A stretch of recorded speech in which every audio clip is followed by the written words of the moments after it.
اللهم صل على محمد وعلى آل محمد كما صليت على إبراهيم وعلى آل إبراهيم إنك حميد مجيد. اللهم بارك على محمد وعلى آل محمد كما باركت على إبراهيم وعلى آل إبراهيم إنك حميد مجيد. ایک مرتبہ جو درود پڑھتا ہے انعام کتنے ہیں؟ 5. جو ایک مرتبہ درود پڑھتا ہے 10 نیکیاں لکھی جاتی ہیں، 10 گناہ معاف ہوتے ہیں، 10 درجات بلند ہوتے ہیں، اور اللہ رب العزت 70 رحمتیں نازل فرماتے ہیں، اور اللہ کے نورانی فرشتے 70 مرتبہ اس انسان کے لیے بخشش کی دعا کرتے ہیں. وَمَنْ صَلَّى عَلَيَّ 10 مرات حين يصبح وحين يمسي أدركته شفاعتي يوم القيامة.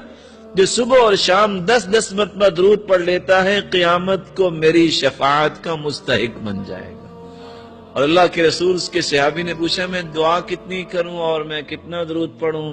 فرمایا تم جتنا بھی پڑھو اچھا ہے. کہا ایک ہی سا درود اور دعا ٹھیک ہے. فرمایا فَإِن زِدْتَ فَهُوَ خَيْرٌ لَكَ، اور زیادہ پڑھو. فرمایا آدھی دعا اور آدھا درود.